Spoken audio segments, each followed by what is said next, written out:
En el Amazonas, la relación hombre-naturaleza consistió por mucho tiempo en una relación de armonía entre lo que la naturaleza proveía y lo que el hombre consumía únicamente para su supervivencia. Esto permitió a lo largo del tiempo que el hombre fuera en búsqueda de la conservación de su entorno, donde lo que primaba era el respeto y el cuidado por la naturaleza. Los indígenas se reconocen, como lo dice Gamio, como aquellos que además de hablar una lengua nativa, conservan la naturaleza desde su forma de vida y su manera de pensar, manteniendo múltiples rasgos culturales de sus antecesores, sin tener una influencia trascendente de la cultura occidental. Por el contrario, el hombre colonial percibía a la naturaleza como inferior al hombre y por eso podía ejercer control sobre ella. Ese mismo control fue el ejercido en la época de la conquista, la colonia y en el caso del Amazonas, principalmente en el periodo de poblamiento y en el boom del caucho hacia la naturaleza y los indígenas, a quienes trataron en su condición instrumental para el beneficio de otros.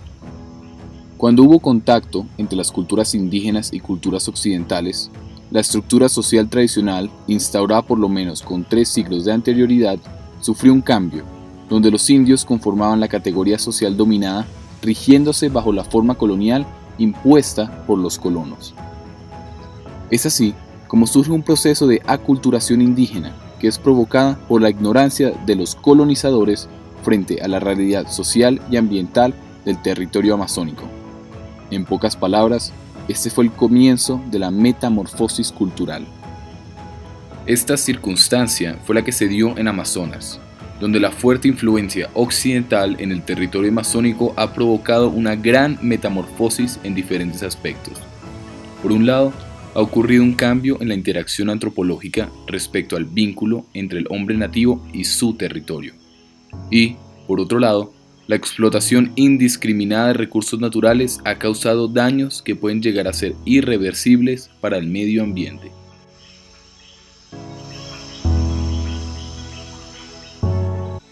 En la parte sur del continente americano se encuentra el territorio amazónico. Miles de caudales y arroyos desembocan en el río Amazonas, el cual atraviesa toda la cuenca y es el más extenso del planeta, con alrededor de 6.400 kilómetros de longitud. Gracias a esto, el Amazonas cuenta con los ecosistemas más biodiversos del mundo, con 30.000 especies vegetales de las 100.000 encontradas en Latinoamérica y 643 especies de fauna, en donde el delfín rosado, mono araña, hormiga bala y entre otros se pueden encontrar en la selva amazónica. La variedad en vida acuática del río es producto de la cantidad de oxígeno disuelto en el agua. Este varía entre 4 y 5 partes por millón, suficiente para sostener una importante biodiversidad de peces y anfibios. Su biodiversidad terrestre radica en las complejas relaciones simbióticas entre las especies que habitan la cuenca y la constante disponibilidad de energía durante todo el año. Asimismo, el Amazonas es hogar para más de 400 comunidades indígenas, las cuales a lo largo del tiempo han desarrollado un estrecho vínculo con la naturaleza. Vínculo que varía según las características geofísicas de la zona en la que se asientan.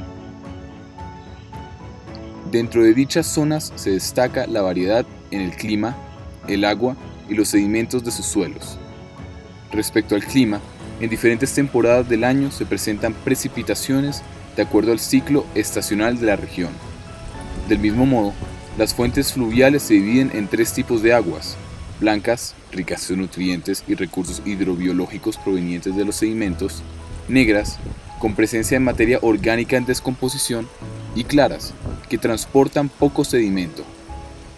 Igualmente, en los suelos existe una heterogeneidad. Dependiendo de la zona se determina su fertilidad.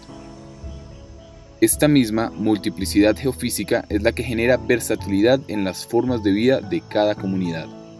Ahora bien, con la llegada del hombre occidental y la incorporación de ideologías desarrollistas, inicialmente las comunidades se redujeron y perdieron su esencia cultural, debido a la subyugación que el hombre blanco ejerció sobre ellas.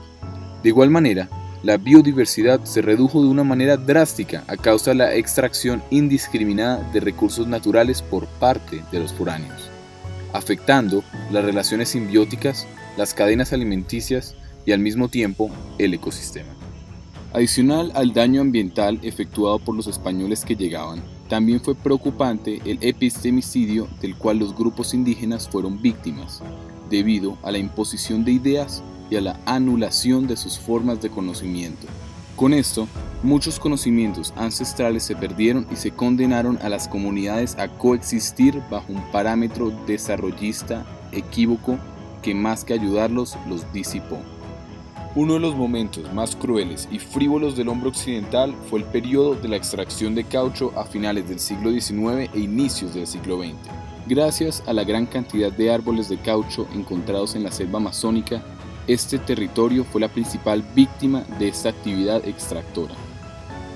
A pesar de ello, este proceso extractivista disparó el proceso colonizador, atrayendo riqueza para agentes foráneos, pero causando transformaciones sociales y culturales a un gran número de tribus indígenas y recursos naturales. Sin mencionar que se impuso un sistema de control de fuerza laboral, que sometía a los nativos a trabajar en condiciones similares a la esclavitud, obligándolos a extraer este recurso.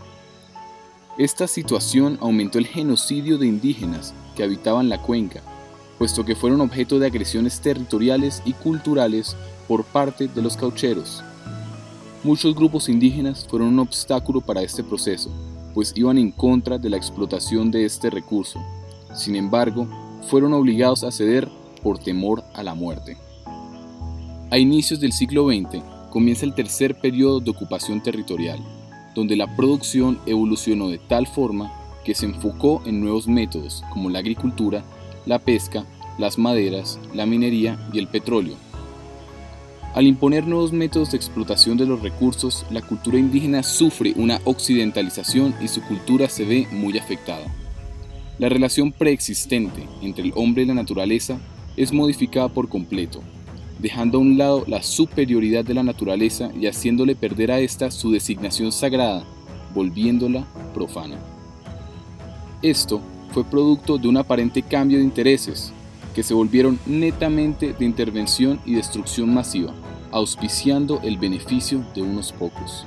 La explotación de estos recursos naturales deterioró considerablemente el ecosistema de la cuenca amazónica, pues la deforestación y las siembras desmesuradas provocaron la pérdida paulatina de la fertilidad del suelo. Si el país no encuentra una fórmula para apaciguar la deforestación, más de 4.300 especies de la Amazonía colombiana correrían el riesgo de desaparecer en el 2030, según el Instituto Humboldt. Con la llegada de la modernidad fue clara la diferencia entre la visión de las comunidades ancestrales y las modernas, pues anteriormente se entendía que la selva podía vivir sin el hombre, pero él no podía vivir sin ella. Por lo tanto, se buscó protegerla y mantenerla sin sobreexplotarla, teniendo un estricto esquema de siembra que permitía descansar los suelos. Bueno, mi nombre es Giovanni y soy de aquí de la comunidad de Moncagua y soy indígena ticuna, de Clan Paujil. Hay muchas lluvias, ¿sí? Cada vez que el agua cae a la tierra siempre va arrastrando toda la cantidad de proteínas que hay en la tierra. Por eso nosotros acá podemos aprovechar los cultivos, ¿sí? Podemos aprovechar una o dos cosechas simplemente, ya después las dejamos para que nuevamente se reforeste el lugar. A esos lugares primero los llamamos chagras, cuando ya no las utilizamos las llamamos rastrojos. Sin embargo, estas últimas concepciones fueron menospreciadas y socavadas con la llegada del hombre moderno. Puede decirse entonces que fue el mismo hombre moderno quien introdujo el concepto de desarrollo a estas comunidades. Sin embargo, no se tuvo en cuenta que el precio para alcanzar ese desarrollo, las comunidades debían cambiar sus costumbres, sus creencias y su manera de prosperar para poder progresar económicamente según los parámetros establecidos por la ONU. Este se basa en que una sociedad mejora sus condiciones de vida por medio del incremento de bienes para cumplir sus necesidades básicas y complementarias, respetando sus derechos humanos. Según el antropólogo Arturo Escobar, en su artículo Una Migna para el Desarrollo, No existe tal país subdesarrollado que debe ser superado, ni uno desarrollado que deba ser superado. Las comunidades indígenas son una alternativa a ese desarrollo, una nueva y diferente forma de relacionarse con la naturaleza, tanto económica como culturalmente. El discurso desarrollista del hombre occidental no ha hecho más que generar una mala imagen del Amazonas y de los que ahí habitan. De este modo, el Amazonas y sus habitantes se conciben no más que como un territorio atrasado y necesitado por la mano occidental. A pesar de todos los daños que se le ha causado al Amazonas y principalmente a las comunidades indígenas que la habitan, estas mismas han logrado adaptarse y reformar sus actividades. Una de ellas es el turismo. La nueva opción que era el turismo, o el ecoturismo, como llamamos nosotros acá, que en vez de estar haciendo cacería, matando animales, mejor estar cuidándolos, protegiéndolos, o en este caso interpretando en nuestro entorno a los visitantes que llegan a nuestra comunidad. La relación hombre-naturaleza tuvo un profundo cambio gracias a la intervención del mundo occidente en el Amazonas. La mitificación de este territorio provocó una vasta y violenta extracción de recursos naturales añadido a un proceso de aculturación indígena, que con el paso del tiempo obligó a sus habitantes a modificar sus maneras económicas, sociales y culturales de desarrollarse con su entorno natural y social. ¿Son realmente superiores aquellos que priman el desarrollo económico sobre el sostenimiento de los recursos naturales? ¿O son más inteligentes quienes entienden que el desarrollo de una sociedad no debe dominar a la naturaleza, sino lograr un equilibrio con ella? El componente discursivo del desarrollo se transformó en una realidad sociopolítica para estas comunidades, quienes se presentaron como subdesarrolladas, solamente como excusa para una intervención extranjera. El desarrollo occidental, como única explicación para entender las relaciones antropológicas en cualquier sociedad, jerarquizó a ciertos países que no cumplían con aquellos parámetros establecidos. ¿Cuál es entonces el parámetro comparativo para denominar a una sociedad como subdesarrollada? La Amazonía entiende el desarrollo de una manera distinta, el desarrollo que es compañero y no dueño de la naturaleza, la cual provee lo necesario para su vivir. No existe para ellos razón desarrollista suficiente para comprometer y sacrificar a la naturaleza solo por los intereses del hombre. Se debería concebir esta visión no como obstáculo para el desarrollo, sino como una alternativa que preservará los recursos naturales a nivel mundial.